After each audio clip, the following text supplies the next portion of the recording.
Saudações, meus nobres e queridos irmãos, sejam todos muito bem-vindos a mais uma quarta-feira, aqui aonde nos dedicamos aos caminhos de fé. Como muito bem dito pelo nosso querido irmão voluntário Marcos, há muitos caminhos que nos levam à luz. E a nós não cabe dizer qual é o caminho mais iluminado, porque não sabemos. Mas cabe a nós darmos as possibilidades, mostrarmos as opções, mostrarmos as mais diferentes vertentes e como deve ser nestes caminhos.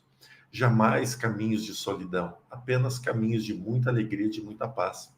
Estamos muito felizes por ter vocês aqui. Precisamos lembrar a importância de deixar o seu like, se inscrever no canal, de compartilhar ali, mandar para todos os amigos possíveis, porque isso vai ajudar bastante com que este conteúdo muito bacana possa chegar a todos. Antes de eu trazer aqui os participantes todos, deixa eu dar meu grande abraço aqui a Ilka Norato, a Elizabeth Marques, Maria José Lourenço, a Lene Andréia, a Karen Caro, a Vânia Rupp, Miliane SR, Fábio Martins, que está aqui nos estúdios também, ou ainda com problema de voz, então estará só nos bastidores, Bel Dâmico, Isabel Vitorazzi, Regina Krupka, Miriam Giovannoni, a Neide, Vânia Nunes, o Renato, a Neuza Costa. Vamos ver se tem mais chegando aqui. Elizabeth Marques, acabou de chegar. Maria Antonieta, Simone Jardim, Maria Emília P., Maria José Lourenço. Sejam Valéria G. Muito bom ter vocês aqui. Bem, deixa eu começar a primeiro trazer o Renato, que é prata da casa, então todo mundo vai saber, né? O Renato com cara de voluntário. Hoje estou em homenagem à nossa participante, estou todo xamânico hoje, olha só. Semana que vem o assunto que vai ser constelação familiar, eu vou vir com uma camisa cheia de famílias, não sei. Eu resolvi vir neutro para dizer, né? Na dúvida é só interromper e trocar. Mas bem, deixa eu trazer nossa querida Aline aqui. Oi, Aline. Boa noite. Ei, que alegria estar aqui. Que prazer imenso. Deixa eu tentar colocar ver se assim fica melhor para valorizar você, Aline. Olha o estúdio lindo pra caramba atrás. Tem que trazer a força aqui ancorando, né, nosso encontro. Exatamente. Como tu está, Aline?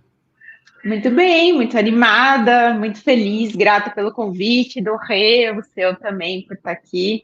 Acho que é um momento muito especial da gente poder falar um pouco mais sobre o que é o xamanismo, né? Exatamente. Nós temos aqui, né, 3 canais. Tem o Portal Paz, que lá já está com a programação lotada a semana inteira. E aí nós sentimos ali na necessidade de continuar com mais conteúdos. E aí eu tinha esse canal aqui, que era o canal que eu usava só para a parte da música. Então lá nos primeiros vídeos tem só os meus concertos, né, quando eu tocava. E aí deixa eu usar, já está pronto o canal, deixa eu usar. E a gente começou a fazer lives na segunda e nas quartas. E aí surgiu a ideia, vamos começar a trabalhar com inúmeras crenças. Então nós começamos com esse projeto chamando ele de Ebó Coletivo. Então nós tínhamos a parceria de uma trabalhadora também, lá de Pernambuco, chamada Liliane, e nós tínhamos o Ebó Coletivo, trazendo o pessoal da Jurema Sagrada, veio o Pai Gonzaga. E aí depois a gente mudou o nome, mudou o conceito, tudo, e a gente começou o trabalho do Caminhos de Fé. E aí o Renato disse, olha, eu tenho uma grande amiga que fala sobre xamanismo, trabalho com constelação familiar. O que tu acha, Jô? Está dentro. Bem-vinda. Gratidão. Se me permite, Jorge, essa pessoa aqui embaixo na tela, ela causou um furdunço na minha vida em 2019 e o ano passado, com essa história de constelação familiar, só para a gente deixar curioso para a semana que vem, mas vamos começar com o xamanismo. Ontem eu fiz uma leitura, né, da numerologia e do mapa, né? E aí já falaram que eu vou ter que constelar. Então já vamos ver como O são as campo já coisas. está se movimentando. Mas bem, Aline, se apresente a nós, nos conte sua história. Eu quero deixar você maior, porque o Renato e a mim aqui tá todo mundo conhecendo já.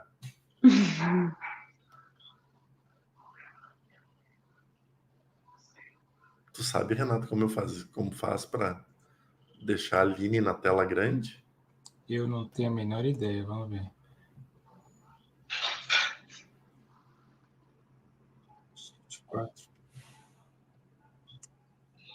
Eu achava que era só arrastar. Acho que sim. Aí, deu. Pronto, assim, ó, muito melhor. Muito bem, então eu falo que eu estou Aline, né? Então, porque neste momento aqui no planeta Terra estou Aline, e eu fiquei refletindo muito, eu falei, nossa, como que a gente se apresenta, né? Com tantas facetas e tantas vertentes, e acho interessante compartilhar um pouquinho o que foi a minha chegada no xamanismo e como ele chegou para mim, porque foi uma experiência, eu falo que é um marco divisório, assim, na minha caminhada, né? Então, eu sou educadora física de formação, e aí eu fiquei 12 anos trabalhando com a educação física e esse cuidado do corpo, né? Tudo isso, até o momento que eu comecei a falar, acho que tem alguma coisinha aqui que não é só o corpo, né? Talvez tenha alguma outra coisinha movimentando tudo isso, essa engrenagem. E eu abri um estúdio em 2016 para ter um negócio meu. Enfim, ele durou um curto pedaço de tempo por forças maiores. E neste momento, quando eu precisei fechar o meu espaço, eu acho que eu declarei ali uma briga com o mundo invisível e falei, ok, se meu sonho não der certo, não deu, não vou mais fazer nada, não quero saber de nada. E comecei nesse momento, eu falei, vou fazer um mochilão, vou viajar pelo mundo, vou largar tudo. E eu estava certeira que isso ia acontecer quando, sem nem eu conseguir explicar para vocês direito, eu de repente estava num retiro na Bahia, numa comunidade chamada Piracanga, num retiro, numa cabana no meio da floresta, 10 dias sem comer e sem beber. E este foi o meu encontro com o xamanismo. Eu falo que eu não sei explicar assim até hoje, eu não lembro como isso aconteceu, eu não lembro direito o que aconteceu, eu só sei que em algum momento eu estava lá e eu falei, bom, sei lá o que, que é isso, já que nada está dando certo, vamos para esse negócio mesmo. E fui para esse retiro. Eu lembro que a Angelina, que é a facilitadora, nossa, uma grande irmãzona e de alma também, ela olhou para mim e ela falou assim: adoro pessoas como você, que caem de paraquedas aqui, porque é nessas pessoas que grandes transformações acontecem. E aí a gente tinha cabanas isoladas, então eu fiquei numa cabana assim, bem ali. Piracanga tem um complexozinho que ele é bem afastado de tudo, né? E aí dentro da comunidade eles fizeram essas cabanas que são específicas para esse retiro, que é chamado Caminho do Amor. E eu passei lá 10 dias dentro dessa cabaninha, sozinha, comigo mesma, sem comer, sem beber, e vivendo estados alterados de consciência simplesmente por estar ali.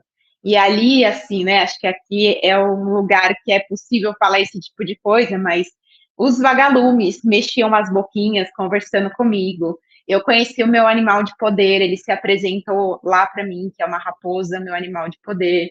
Eu vi ela descendo, assim, foi a coisa mais linda que eu já presenciei na minha vida, toda com fachos dourados de luz, e ela se posicionava do meu lado.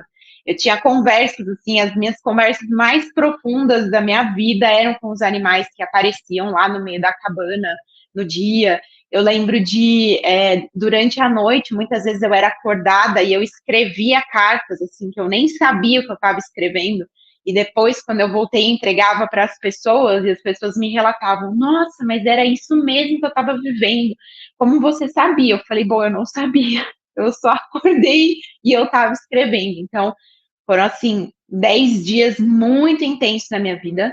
O terceiro dia, né, e aí ele é muito parecido com um pouco o caminho do xamã, quando a gente vai entendendo o xamanismo, eu achei que aquele dia eu ia morrer, assim, eu não tinha muitas forças para me levantar, eu não tinha muitas forças para me mexer, e aí eu tive uma visão com meu avô, que já é falecido há 20 anos, e aí eu falei assim, ai, vô, então eu morri, mas que bom, né, porque você tá me recebendo.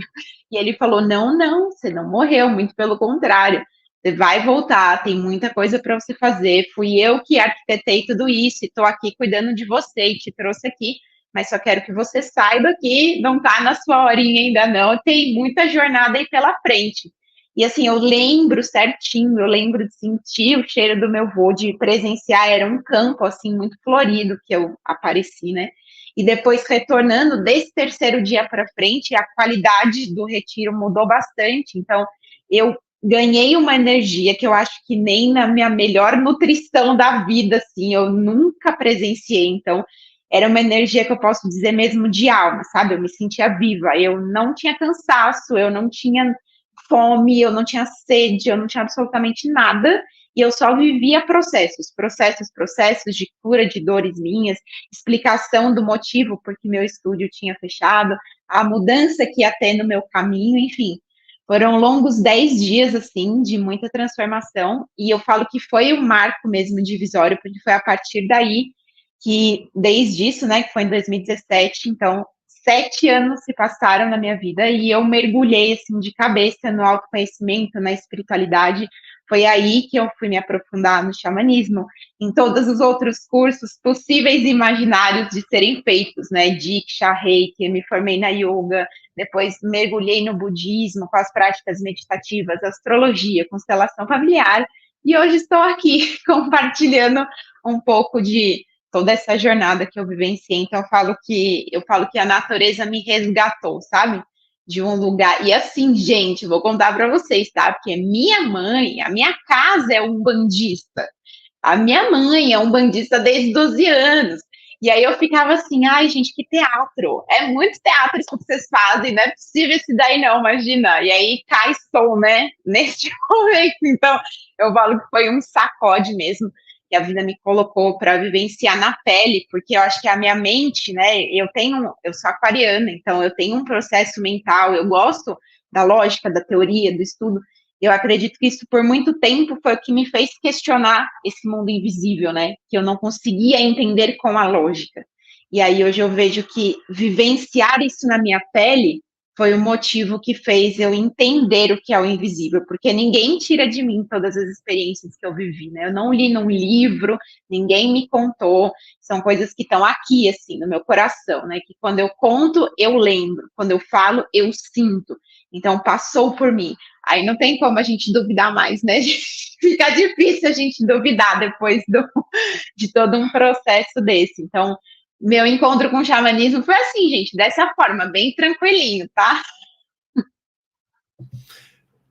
Que coisa interessante, né? Porque a mediunidade, a gente pode ter todas as teorias do mundo para ela.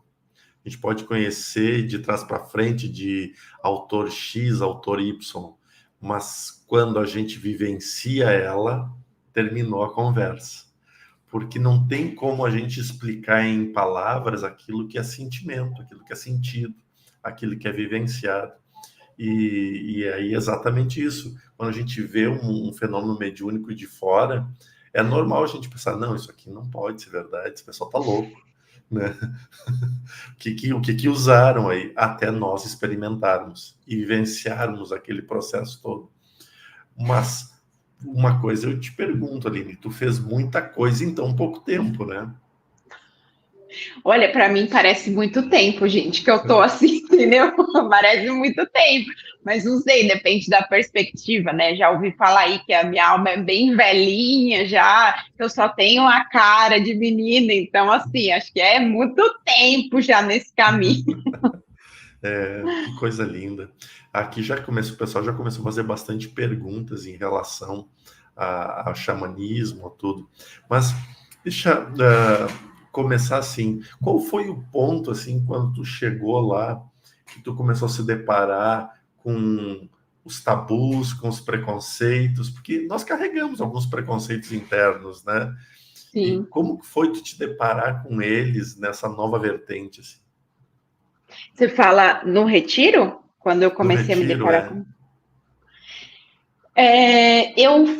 a gente podia entrar só com um livro. Então, assim, lá a gente tinha só a roupa do corpo, todo o resto a gente deixava na entrada e você só tinha um livro que você podia entrar. E o livro que chegou comigo foi aquele livro, não sei se vocês conhecem, é O Lado Sombrio dos Buscadores de Luz. não Tem um conheço. documentário, é da Debbie Ford, e ela fala muito das sombras. Eu não tinha ainda mergulhado muito no caminho das sombras até me deparar com esse livro. E esse livro, ele basicamente, ele guiou todos os meus 10 dias. E é um livro que ela te coloca exatamente perante as suas sombras, os seus tabus, as suas crenças. Então, foi quase como eu falo que assim, eu já entendi que a minha caminhada aqui, ela não é muito passinho de formiga. Eu sinto que a minha cabeça é enterrada na terra quando eu preciso de alguma coisa de uma forma muito profunda, e aí eu volto, e aí eu enterro de novo, e aí eu volto. Eu acho que por isso até eu me identifico com o xamanismo, né? Porque não é muito leve, assim, os processos que se passam comigo. Então, eu tive, sei lá, um tsunami em cima de mim, onde eu tava ali achando que a vida era de um jeito, e de repente tudo aquilo foi desconstruído. Mas é interessante ter me perguntado isso, porque eu não sentia resistência. É como se de alguma forma eu já soubesse daquilo e eu estava sendo só relembrada, sabe? Eu olhava e falava assim, ok, tenho isso. Nossa, que doído. Mas ok, então vamos trabalhar em cima. E aí eu olhava outra coisa e falava, entendi. Aí tem uma dor também, então vamos trabalhar em cima. Em nenhum momento eu fiz assim, não quero. Eu lembro de compartilhar com outras pessoas, depois que estavam, né, no retiro nas suas cabanas, o quanto eles falavam o sofrimento de se deparar com estar sozinho consigo mesmo. E essa nunca foi uma questão para mim. Eu tenho um gosto por estar comigo, assim, eu não sei, acho que é algo da minha alma mesmo, sabe? Eu gosto desses momentos de retirar-se e poder estar comigo e olhar para mim e falar, Liné, o que é isso, sabe? Porque acho que como eu tenho, quando eu estou em comunidade, a minha partilha, ela também é natural, se eu não me retiro um pouco, eu tenho essa chance de me misturar demais. E que os ruídos do externo, eles podem confundir o meu coração. Então, o sair de cena, ele é importante para a construção da minha essência, sabe? Para eu entender o que está de errado, o que ainda é sua sombra, o que ainda está doendo aí que você não quer enxergar. Então, de uma certa forma, eu falo que eu falo que eu sou uma amante da sombra. Às vezes as pessoas acham que eu sou meio doida, mas eu acho que olhar para a dor, e quando a gente faz a dor a melhor amiga, gente, assim, é crescimento, é despertar de consciência, é evolução, porque a dor, a nossa sombra, é aquela que tem o potencial de também mostrar na sua outra face a nossa luz, né? As nossas virtudes, os nossos talentos. Então, eu confesso, assim, por mais doloroso que são esses processos, porque eles são, né? A gente não pode negar que olhar as nossas partes sombrias dói, incomoda. Mas eu sempre respiro e falo, ok, vamos para mais uma, porque a recompensa, ela é certeira. Eu falo para todo mundo, a recompensa está ali, você só tem que confiar. Você vai passar por um momentinho desafiador, mas você vai encontrar a sua recompensa, confia nisso. Então, eu acho que, para mim, o mais importante nesse processo do retiro foi tornar as sombras e as minhas dores as minhas maiores aliadas. Então, é o que eu faço hoje na minha vida pessoal e em qualquer atendimento, vivência que eu vá conduzir, é o que eu sempre cutuco nas pessoas. Assim, eu falo que não tem como chegar e a gente só ficar na superfície, assim, sabe? Porque o iceberg, de verdade, ele tá lá embaixo, né? E a parte de cima é só uma pontinha. Vou fazer uma pergunta, Jorge. Aline, então, qual seria a diferença uma pessoa que nunca se deparou com o xamanismo e queira entrar nessa vertente para conhecer, já que o grupo aqui é justamente para quebrar paradigmas, quebrar medos, enfim. O que seria esse xamanismo que você conheceu diferente de uma exposição do Largados e Pelados, por exemplo? Eu acho que é o título do nosso encontro, o Retorno para Casa. E quando eu pensei o retorno para casa, é esta casa. Então, o xamanismo, quando eu tornei ele a minha filosofia de vida, é porque eu falo, é o retorno à sua essência. É o momento que você vai ter de reconexão. O xamanismo, a gente fala assim, a título da palavra religião, Ele não é uma religião com dogmas ou com gurus ou mestres a serem cultuados. Mas quando eu vou interpretar a palavra religião, que vem do religare, isso é xamanismo. Porque é me reconectar com a minha essência, reconectar com a minha parte perdida, é reconectar com a minha alma. Então, qualquer pessoa que for chamada pelo xamanismo, porque eu acredito que o xamanismo, ele te faz um convite, ele te chama. E se você aceita, é você saber, ok, eu estou aceitando me reencontrar, voltar aqui para dentro, me ligar com a minha essência perdida, que em algum momento ela se desconectou, né? E aí, hoje em dia, enfim, com a sociedade, com a cultura, com todo esse mundo externo que a gente tem, em algum momentinho a gente corta o fio. E aí é quase como se fosse esse momento que você vai conectar o fio de novo. Então, voltar para casa é voltar para si, talvez no máximo da sua essência mais pura e claro, né? Não temos um fim. É um caminho, eu acredito aí, enquanto estivermos nessa essência, é um caminho a ser percorrido, mas o principal do xamanismo, se a gente pudesse resumir ele em uma palavra, né, que é impossível, mas enfim, é religar. Então, religar com o seu coração, com a sua alma, seu espírito, como cada um queira chamar. Então, por ele não ter dogma e não ser uma religião, então a pessoa não precisa abandonar a sua religião para conhecer o xamanismo. Bingo! É isso. O xamanismo tem como professora a natureza, e eu falo que nós estudamos o livro da natureza. Então, se você é espírita, se você é evangélico, se você é católico, se você é budista, se você é judeu, tá tudo bem? Em nada te impede de caminhar junto do xamanismo. O xamanismo, ele é esse lugar universal em que eu abraço a tudo e a todos, porque o xamanismo é a natureza. E se a natureza não exclui nada nem ninguém, como é que o xamanismo vai excluir alguma religião? Então, e isso eu acho que é um dos tabus e dos mitos mais a serem quebrados, porque muitas pessoas, às vezes, evangélicos mesmo, né, me perguntam assim, nossa, mas será que eu posso? E eu falo, olha, se você acreditar na natureza, se você quiser estudar a natureza, tá tudo bem, porque o xamanismo nunca vai falar, pare de cultuar o seu Deus, pare de acreditar na filosofia que você acredita. Não é sobre isso, porque é sobre se religar que eu tô falando. Então, se você vai cultuar Oxalá, Javé, Buda, Jesus Cristo, tá tudo bem, desde que o seu objetivo seja esse retorno e essa ligação com o seu próprio coração. Uau, que lindo isso. Aonde que começa o xamanismo a chegar nas pessoas? Em que momento da história que ele começa a chegar nas pessoas? Isso eu acho que é o que até complementa a pergunta do Rê. O xamanismo, a gente tem ele datado, diferente do que muitos acreditam, ele não é algo que nasce com os indígenas.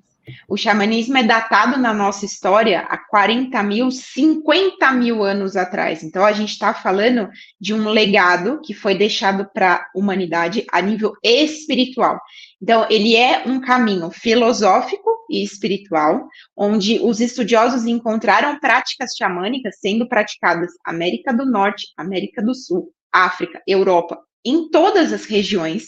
Cada uma delas coloca o seu temperinho especial dentro das suas práticas. Então, a gente tem um pouquinho, se você for lá estudar um xamanismo norte-americano, de você estudar um xamanismo ali do México, você vai encontrar suas diferenças, mas todos eles têm o mesmo ponto em comum, que é esse religar. Então, ele é esse legado que foi deixado para a humanidade, e aí, a partir disso, ele começa a se disseminar pelas regiões, com esse culto que os povos vão fazendo em todos os continentes que a gente tem. E aí, claro, aqui para a gente, né, os indígenas, eles fortalecem a vida do xamanismo. Então, são eles que ajudam a sustentar a chama viva do xamanismo, mas não que seja algo que nasceu nos indígenas. Então, pensem, 50 mil anos atrás, a gente está falando de muito tempo, né? De muito tempo que isso é praticado na nossa história. E aí é disseminando, né? A rede, ela vai sendo levada e você vai vendo povos em lugares completamente diferentes, estudando as estrelas, ouvindo mensagens de espíritos guardiões, honrando os animais, cultuando as plantas. Isso é xamanismo. No culto do xamanismo, se usa, por exemplo, algum chá, algo que aumente a percepção, assim como é a ayahuasca, o santo daime, por exemplo? Sim. Ou a jurema, né? A gente tem, sim, o culto das plantas sagradas que a gente fala. Então, já até aqui antes, eu gosto muito de dizer isso, pelo menos faz sentido para mim. Eu falo que não é uma regra eu praticar xamanismo e consagrar as plantas de poder, tá? Isso é algo que muitas pessoas me perguntam, porque eu tenho uma frase que eu gosto bastante, eu até falo assim, a ayahuasca é para todos, mas nem todos é para ayahuasca.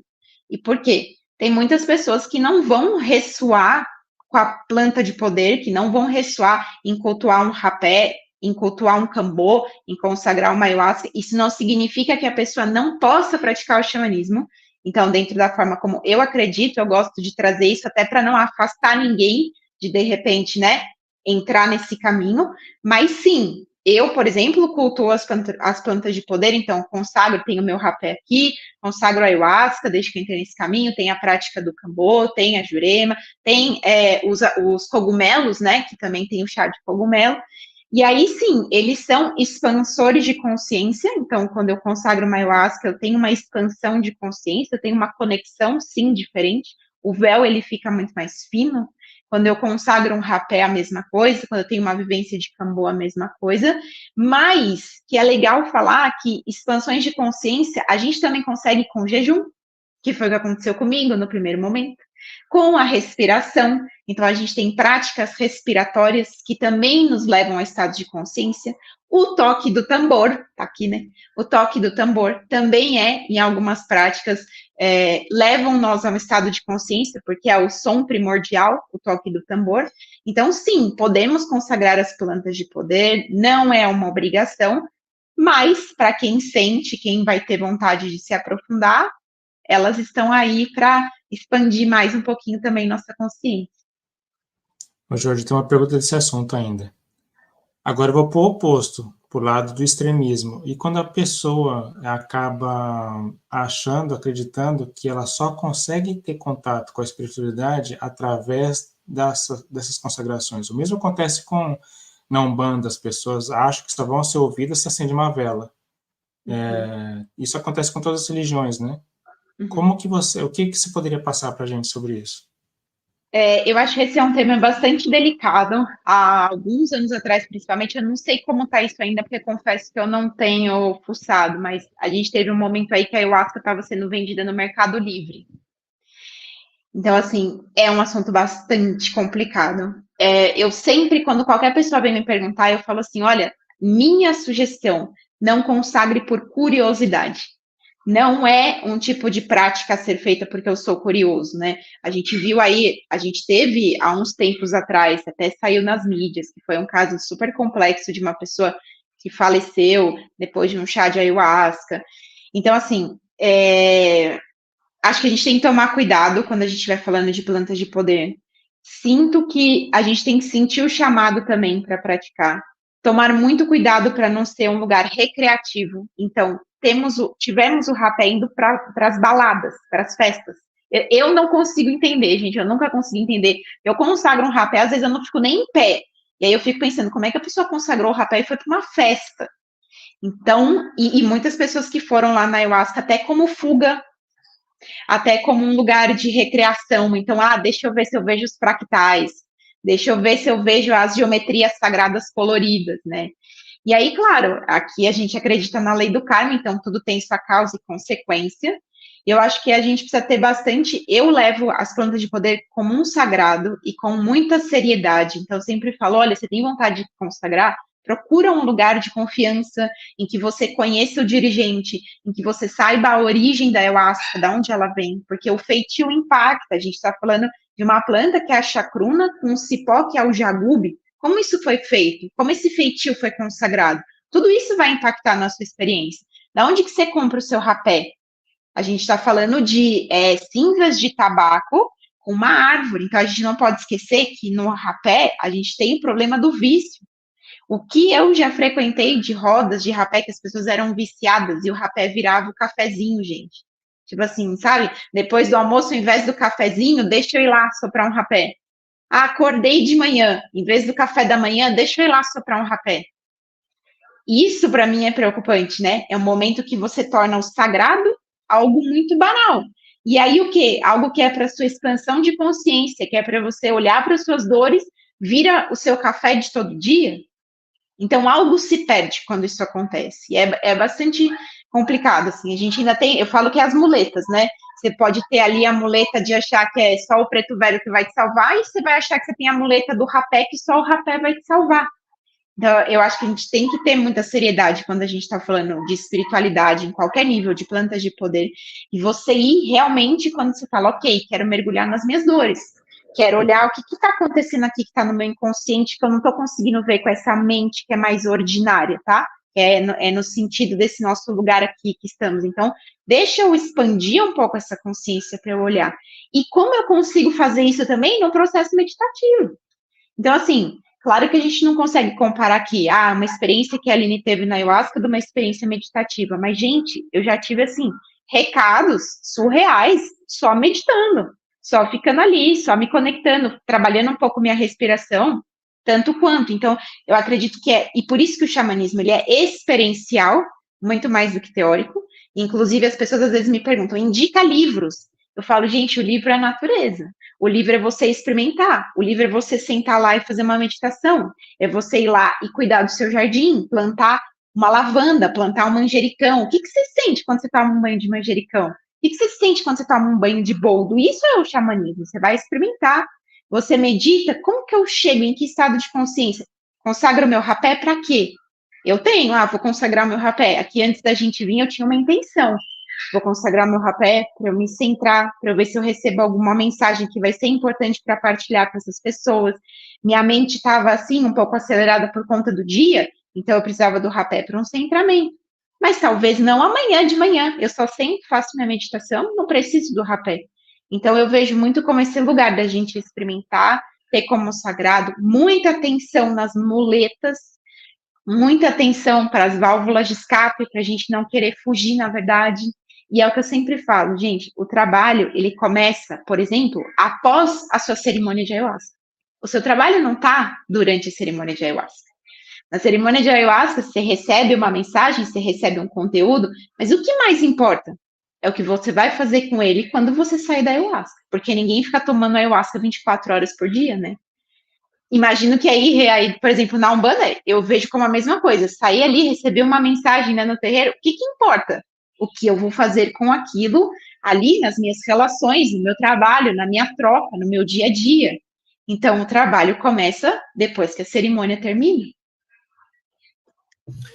O conhecimento não muda ninguém, mas o conhecimento te dá ferramentas para mudar a tua caminhada, né?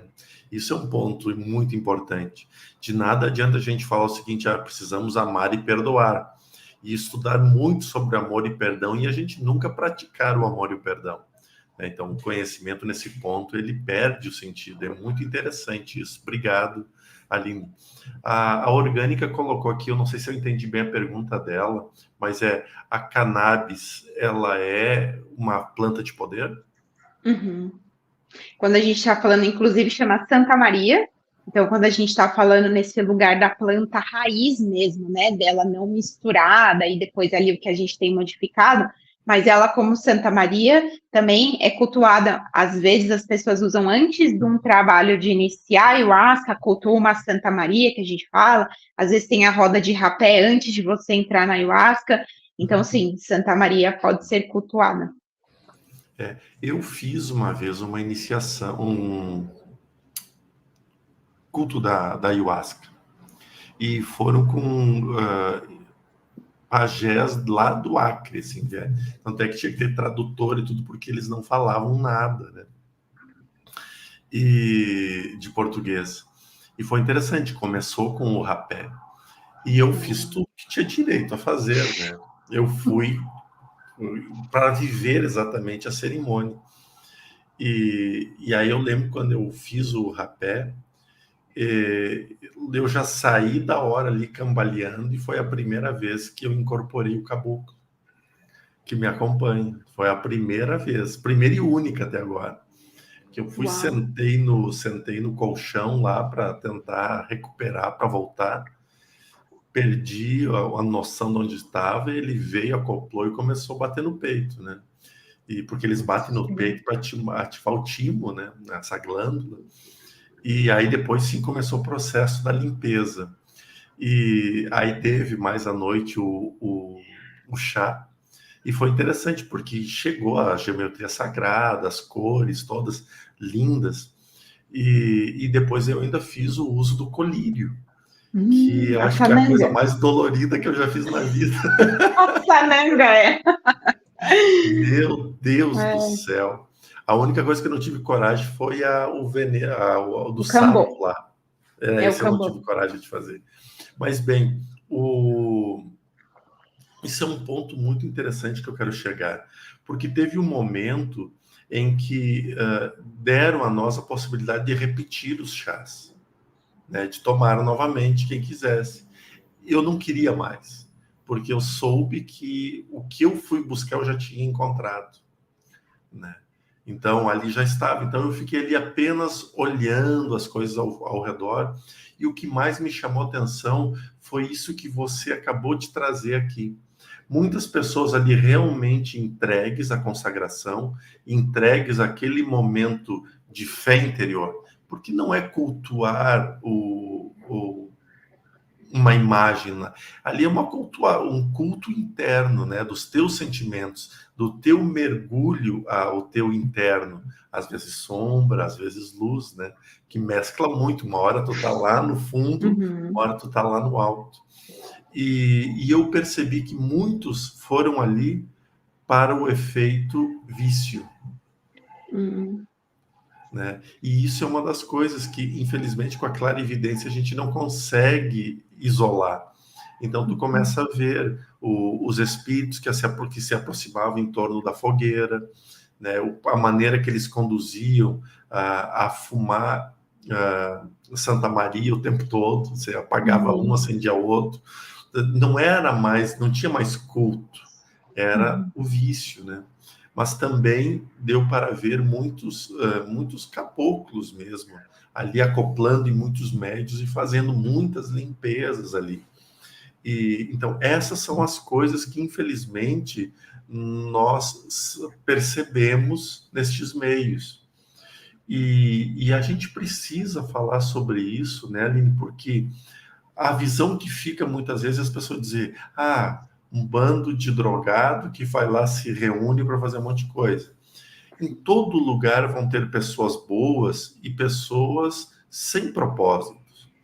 Ontem nós conversávamos com Wagner Borges e falando sobre projeção astral, sobre tudo, e a pergunta que o Wagner fez, que eu sempre faço: qual o propósito disso?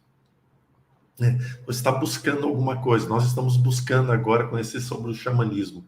Qual o nosso propósito? Ele é fútil ou ele é algo que realmente vai vir para somar a nossa vida? Então, nós precisamos, diante de tudo que está diante das nossas vidas, ter esse olhar mais crítico, né? Não é pesado, crítico, né? Para quê? O que eu preciso? O que eu estou buscando? Porque senão não vai adiantar tu plantar um manjericão no fundo de casa, porque você não vai sentir a energia. Não vai adiantar você abrir um buraco lá e colocar uma árvore e você não vai sentir a energia da árvore. Então, depende muito da nossa entrega a tudo. Eu sinto isso também, Jordelei. Acho que até porque eu falo assim, gente, hoje temos Google, né? Então, se você quiser saber sobre qualquer coisa, você dá um Google ali 24 horas, ele nem fecha as portas. 24 horas ele pode te dar uma resposta. Então, assim, ou a gente enche a nossa cabeça de teoria, de conhecimento e que tudo isso parado apodrece, ou eu escolho. Por que momento eu tô, né, aqui vibrando com essa energia agora? Eu vou mergulhar aqui por quê? Só porque eu sou curioso, tá todo mundo tomando ayahuasca, eu vou tomar ayahuasca?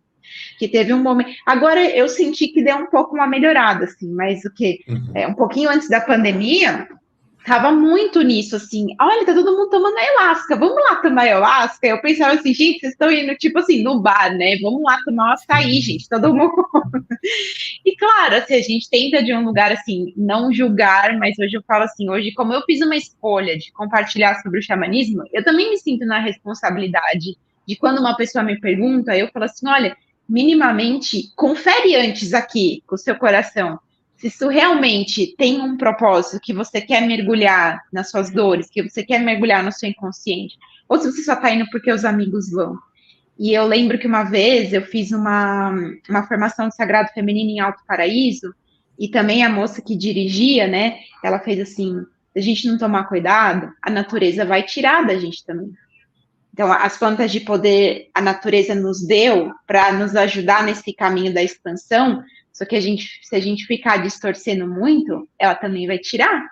Porque do mesmo jeito que a gente tenta entender, nossa, de onde que veio a ayahuasca, né? As pessoas às vezes me perguntam, qual que é o mito da ayahuasca? Foi um xamã que recebeu uma mensagem para subir no alto de uma montanha, e aí ele recebeu a mensagem no grande espírito e falou assim, olha, esta planta com esse cipó que você vai juntar e você vai fazer o chá. Gente, pensa numa floresta gigante com zilhões de plantas, zilhões de cipó, e ele sabia qual que era o certo e que fez a formação exata para que quando chegue no nosso organismo, o que é o processo fisiológico da ayahuasca? Ele para uma enzima que tem no nosso estômago, que deixa de produzir DMT, e aí o DMT passa a ser produzido naturalmente, então vivenciamos um estado de expansão de consciência. Então, pense, é fisiológico também no nosso corpo, sabe? Tem uma coisa química ali acontecendo. Então, se a gente não levar muito a sério, como esse sagrado que eu falo, então talvez em algum momento a mãe natureza vai falar assim, meus queridos, vocês estão brincando demais, então vamos parar por aqui, porque vocês estão desviando do caminho. Perdão, Renato. É só para a Patrícia que colocou, vocês estão esclarecendo para mim não tomar. Não, Patrícia, não é isso, né? Pode tomar, não tem perigo nenhum, mas pense sempre no teu propósito em fazer a consagração da ayahuasca. O propósito, tá? Pode fazer, não vai dar nada, assim, sabe? Se tu tiver um propósito bem firme, bem centrado, não vai acontecer nada, né? Só te adianto, não é saboroso, mas o resultado é bom. Gente, pelo amor de Deus, a gente não tá falando aqui para tomar, não. É só para despertar o raciocínio questionador e reflexível. Mas é isso, eu sei que alguém fala assim, tô sentindo chamado, gente, eu sou a primeira a falar, vai lá, porque é lindo, entendeu? É transformador, você tem uma visão da vida. Eu lembro minha mãe, com a Umbanda, né, ela olhava para mim e falava assim, Aline, mas eu não entendo para que você toma ayahuasca. Eu incorporo, eu recebo as mensagens e eu não estou tomando. E eu sempre ficava me questionando, nossa, então eu quero entender, né, o que é isso. E aí, depois de consagrar a ayahuasca, inclusive foi na ayahuasca que me ensinaram o processo da incorporação. Então, isso aconteceu comigo na ayahuasca. E aí, quando eu fui para o centro, aquilo se manifestou em mim de uma outra forma. E hoje eu entendo que se eu não tivesse passado pela ayahuasca, por exemplo, eu talvez não teria permitido ser um canal na Umbanda, porque a minha mentezinha ia ficar no teatro, entendeu? Ela ia ficar lá, olha o teatro acontecendo. Então, de uma certa forma, o que a espiritualidade fez comigo? Falou, ok, então eu vou te jogar aqui nesse estado alterado de consciência que você não tem controle, eu te ensino aqui o que é o processo da incorporação, de você receber os seus guias, de você fazer as mensagens, e aí quando você estiver lá na Umbanda que não tem o seu chazinho, mas você já tem gravado aqui, ó, nas suas células, o que é esse processo, então você não vai duvidar, você já sabe o que é. Então, por exemplo, para mim isso foi muito especial, e aí hoje quando eu posso participar de um trabalho, ser canal, isso flui naturalmente, eu não tenho resistência, eu não questiono, simplesmente eu me entrego e aquilo atravessa em mim e se manifesta por mim. Então, assim, gente, não, pelo amor de Deus, hein? Não entendam errado aqui, são só as considerações. Ô, Aline, então a ayahuasca foi para você um pedala Robinho, né? Te pegaram de jeito. Ó, Renato, a gente chama de peia, né? Eu falo que eu já tomei cada peia na ayahuasca, que olha assim, gente, só por Deus mesmo, viu? Foi para me tirar do cabeção, assim, eu sinto que a ayahuasca falou assim, menina, sai da mente, sai da mente. Então, mas pensando nessa pergunta, nesse comentário da Patrícia, vocês fazem uso dos outros elementos também? O fogo, a fumaça, a água? Sim, isso é super importante. A gente tem a fogueira é o momento, a gente tem pela visão andina os três mundos, o Kupatia, Kaipatia e Hanapatia. O Kupatia seria o submundo, Kaipatia é esse mundo terrestre e Hanapatia é o mundo aéreo. Então, eu gosto mais mesmo da vertente da ayahuasca tradicional, a gente tem, como o Jorge falou, o Santo Daime, tem a união do vegetal, tem até o Ubandaime, né, que eles falam que coloca bastante a Umbanda dentro dos cultos, e eu gosto bastante, que é um dos meus professores, né, que é o Caminho, que é pela visão andina. Então, a gente atravessa durante a cerimônia os três mundos. No submundo, a gente tem o escuro, então é onde essa é o primeiro momentinho, assim, desafiador, né, das nossas sombras. Então, a gente fica em Okupatia, trabalhando com o totem da cobra, com puma, então são todos esses animais que caminham ali no submundo. Quando acende a fogueira, a gente sabe que a gente está subindo para Hanapati, então é o momento que eu estou ali no mundo terrestre, e aí a gente consegue já ter um pouco mais vai sentindo a firmeza, vou voltando aqui, vou integrando, e quando a gente sobe para Hanapati, que aí tem muito os sons mais de sinos, aquelas coisas mais sutis, assim, aí é onde a gente tem grandes, às vezes, visões, se conecta com várias coisas. Eu, assim, já tive conexão com os avatares, de ver eles saindo, assim, de bem do alto, e eles caminhando, uma coisa linda, que eu até me arrepio, assim, de contar. Então, essa transição é muito bonita, e aí a gente vai trabalhando o elemento do fogo, o cachimbo sagrado, né, que a gente tem. Então, muitas vezes, uma pessoa ali que está num processo muito difícil durante o submundo, você soprar ali um cachimbo sagrado nela, gente, sai na hora, né? O maracá, o tambor. Então, a depender do momento que a gente está, por exemplo, a água, muitas vezes alguém está precisando fazer limpeza e a limpeza não sai, você vem com uma água abençoada, a pessoa dá um gole naquela água, é limpeza na certa, assim, você não fica com a limpeza entalada. Então, a gente trabalha, né? Os elementos da natureza estão ali o tempo inteiro e eles vão guiando a depender do estágio que a gente está dentro da cerimônia. Existe alguma linha mais esotérica do xamanismo que envolve pedras, não? Todas. O cristal é o povo de pedra, eu adoro. A gente tem o povo de pé, que são as árvores, a gente tem os vegetais, né, que são as folhas, e a gente tem o povo de pedra, que a gente chama. Então, o povo de pedra são os cristais. E aí, a gente pode sim trabalhar com todos os cristais, a energia deles. Eu, inclusive, uma vez eu tive uma mensagem que pelos cristais, eu também trabalho com a cristaloterapia, então eu tinha uns cristais lá na hora do ritual, e aí eles escolheram 4 cristais, foram me falando, colocaram em ordem, e a partir do que era o significado dos cristais, eles me contaram o que eu deveria fazer com a minha comunicação e como fazer. Então, naquele momento, era o povo de pedra ali, certinho, me dando todas as diretrizes de como seguir com isso. E hoje é algo que eu faço. Então, por exemplo, antes de vir aqui, eu faço toda essa conexão dos cristais, falo o que eles falaram, e aí eu tô pronta para comunicar, porque aí eu me coloco nesse canal de comunicar na maneira mais alinhada possível. E os chakras também. Vocês acreditam? Sim, Tem no xamanismo sim. chakras? Totalmente, Tá. sim. Tá. Jorge, eu tenho pergunta, mas vai falando. Não, a gente está aqui junto, cara. Eu estou aqui absorvendo tudo. Não, vou fazer mais hoje, o pessoal está encantado com a tua caneca ali. A gente viu animal de poder, ó, a raposinha. Aline, você comentou dessas etapas aí, Pátia não sei das quantas, Pátia aqui, Pátia ali. Para se tornar um xamã, quais são essas consagrações, cursos, qual que é a trajetória que se faz para se tornar um xamã, para se tornar um dirigente xamânico do xamanismo? Aí quando a gente vai falar de xamã, então a gente tem assim, dentro da tradição, o xamã, ele é sempre um convidado. Então tem-se essa força de que nenhum xamã dentro de uma comunidade, ele não escolhe que ele quer ser um xamã. Ele tem um chamado espiritual, então ou vem um animal totem, um guia espiritual, que dá para ele essa função. E aí a jornada do xamã, aí, gente, é uma jornada que assim, né, talvez para nós réis mortais que nunca vamos nos tornar um xamã, é super profundo, assim. Então, ele fica tem um momento de isolamento, que até depois a gente tem como praticar a visão da montanha, que chama, que são 4 dias que você fica no alto da montanha, também de jejum.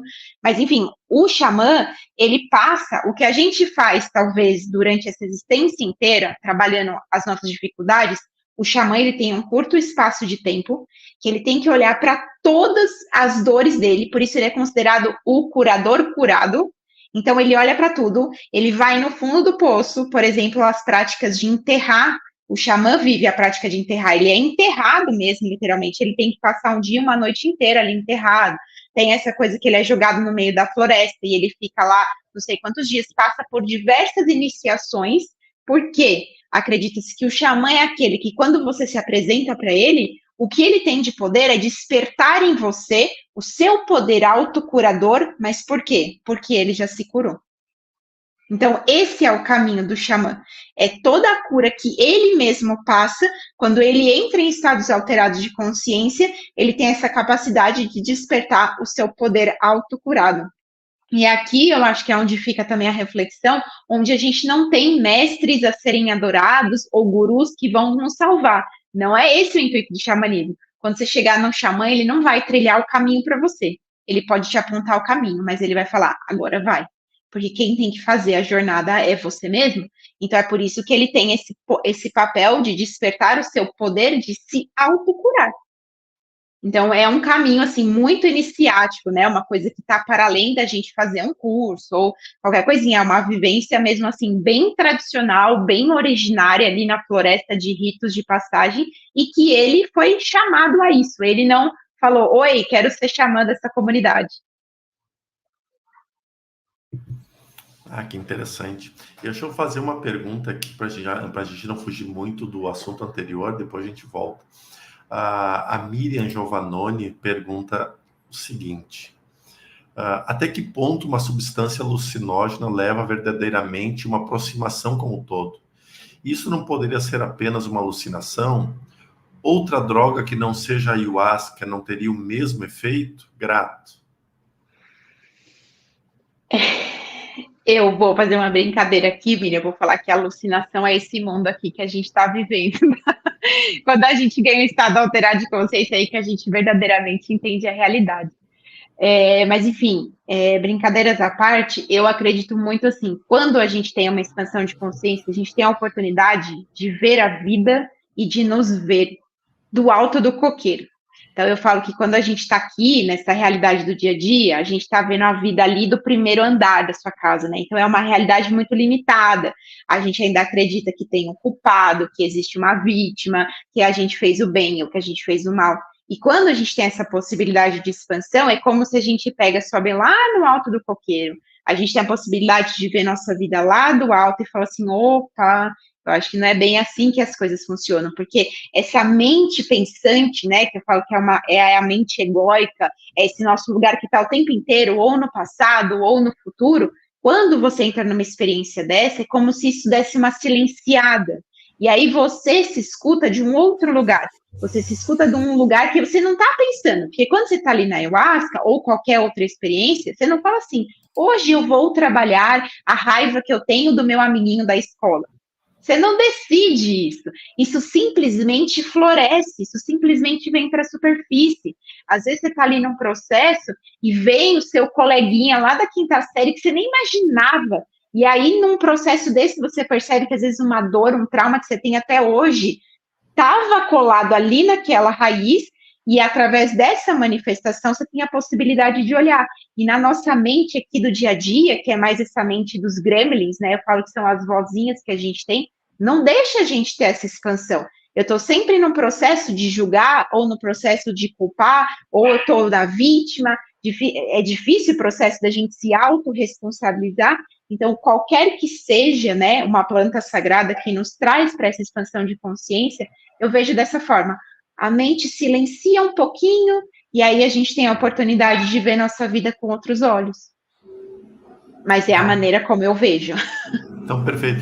Deixa então, só para emendar aqui, tem a Cristiana Sagas, ela fala que ela faz uso do cacau. E ela diz assim, o cacau sagrado para você, como vem nessa fase da humanidade? Uau, até me arrepiei aqui. Eu também faço uso, Cris, do cacau.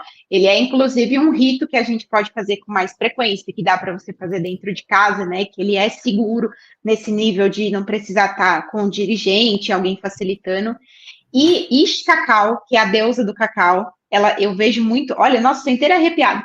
Eu vejo que ela traz para a gente, nessa fase da humanidade, o despertar do amor. Que eu acho que talvez seja algo que aí a gente, né, esteja bastante lidando com situações desafiadoras. Então eu vejo que essa coisa do cacau aí que a gente está vendo muito, né? Rodas de cacau, a gente está com isso muito disponível. Eu vejo como a deusa do cacau falando assim, olha, vocês precisam um pouquinho mais aqui desse amor. E cacau desperta o nosso chakra cardíaco, né? Ele é uma expansão super do nosso cardíaco. Inclusive aí para quem tiver vontade, né, de sentir esse chamado, é possível fazer na sua casa. Você consegue ali de manhãzinha. Eu muitas vezes faço meu cacauzinho no jejum, tomo ele. Gente, é na hora. Parece que você tem assim, pá, assim, vem um rombo. Você sente um amor transbordando. Você sente uma vontade, uma motivação, criatividade, você fica muito mais conectado com essa fonte criadora. Então, eu vejo esse boom aí do cacau como um chamado para a gente disseminar um pouco mais o amor e expandir o nosso chakra cardíaco. E você consegue nos ensinar como fazer o cacau? Sim, gente, olha, é bem facinho, tá? Primeira coisa, vocês só precisam procurar um cacau cerimonial. Então, é fácil, assim, no Instagram, às vezes, ou no Google, mas você colocar cacau cerimonial, tem algumas empresas já, tem o Manauá, que é dos meus amigos, tem Govinda, eu não sei se depois você consegue compartilhar com as pessoas, Jorge, mas posso mandar alguns lugares, só você ter o cacau que é cerimonial, né, que aí é um cacau 100% feito, geralmente os feitiços vêm bastante da Bahia, aqui daquela região. A gente consagra por uma dose, assim, do dia, para você ficar tranquilo no seu dia, de 15 a 20 gramas. Então, ali, geralmente, você rala um pouquinho, você vai ralar um pouquinho a barra do cacau. Se tiver uma balancinha ali, você já tem 20 gramas. É uma dose diária tranquila, que não caracteriza uma cerimônia, porque numa cerimônia a gente chega, às vezes, a consagrar 60 gramas de cacau. Então, para o dia a dia, para o seu ritual, 20 gramas é ok. Coloca ali 150 ml de água, deixa a água chegar naquele ponto de chá, sabe? Que ela não é ela fervendo. É só quando faz aquelas bolinhas no fundo da caneca. Quando começou aquelas bolinhas ali no fundo, você joga o cacau. E aí, assim, pode misturar tanto com aquele fouet, que é aquele negocinho que faz bolo, ou um mixer, é legal, porque é interessante a gente incorporar a manteiga do cacau. Aí você põe ali, às vezes, um pouquinho o mixer, bate 2, 3 minutinhos o mixer. Claro, gente, eu tô da ritualística, antes de você tomar o seu cacau, que eu sempre faço, né? Agradece, coloca a sua intenção, por qual motivo você está tomando aquele cacau, agradece a deusa do cacau, Ish Cacau, e aí você vai lá, toma seu cacauzito, gente, e vai para o seu dia. Depois contem, quem fizer, porque é super lindo. Nossa, é uma medicina muito, muito amorosa mesmo. E, na verdade, a pessoa que faz tanto essa cerimônia do cacau, ou se apresenta a você, você percebe algum traço, alguma característica de que, algum padrão de tratamento que a pessoa tem isso, então ela vai para o ritual do cacau, então a pessoa tem isso, você percebe algum padrão? É legal, tem um pouco, eu não acho que, talvez a gente não precisa, talvez não é tanto, mas, por exemplo, o rapé é uma medicina masculina. Geralmente, pessoas que têm questões com o pai, aí a gente vai puxar isso no nosso encontro da constelação, mas geralmente pessoas que têm questões com o pai, questões com o masculino, elas em algum momento são chamadas aí para o rapé, porque ele puxa o masculino. A ayahuasca é uma medicina feminina, então, aí, as pessoas que às vezes estão querendo mergulhar em águas que estão muito paradas, em águas congeladas nas suas emoções, elas são chamadas para ayahuasca. E o cacau, por exemplo, inclusive pessoas que estão passando por processos depressivos, que estão se sentindo muito perdidas, que estão com tristezas, com angústias, elas são mais chamadas ao cacau, porque o cacau dá esse colinho, né? Ele tem uma amorosidade. A ayahuasca, ela te pega no colo, mas ela faz você olhar para suas dores. E o rapé, aí ele te sacode e fala, meu querido, vamos despertar esse masculino aí, vamos acordar esse corpício e vamos fazer alguma coisa. Então, eu percebo assim, em alguns momentos que eu já tive das pessoas, Aline, estou interessada nisso aqui. Aí eu cutucava um pouquinho, era batata, o que estava sendo de questão da pessoa para ser trabalhada naquele momento.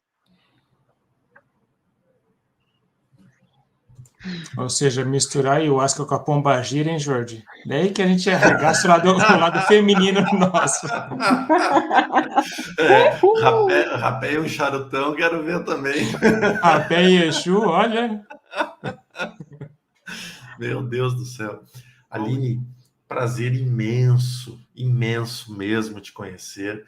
Obrigado pelo Renato ter indicado, Renato, demais. Deixa eu trazer o Fábio um pouco aqui também, que eu acho que a Aline não consegue ver o Fábio.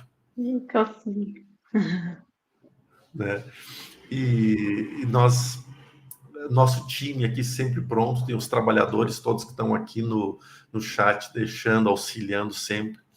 Nos sigam nos cortes do portal, nós temos lá os cortes do portal, provavelmente parte da nossa conversa futuramente vai virar cortes do portal também. Siga esse canal, siga o canal Portal Pass, é um monte de coisa. Temos amanhã live com Patrícia Guiar, e eu não lembro o nome da madrinha do projeto, é que feio, mas é assim mesmo, eu sou assim, eu esqueço das coisas, dos nomes principalmente.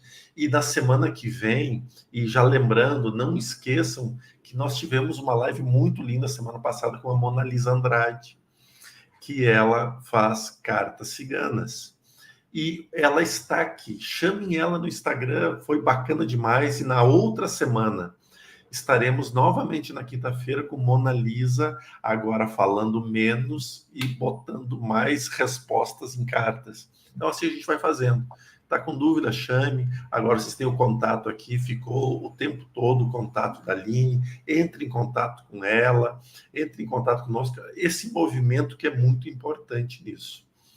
Antes de deixar a Aline para o final, o Fábio, o Renato, vocês gostariam de fazer alguma consideração final? Não, só tenho a agradecer. Eu já conheço a Aline, ela sempre tem essa capacidade de expandir, explodir a nossa cabeça com esses conhecimentos e sempre trazendo uma alternativa, uma terapia nova. Então, eu que tenho que agradecer. Imagina. Fabião?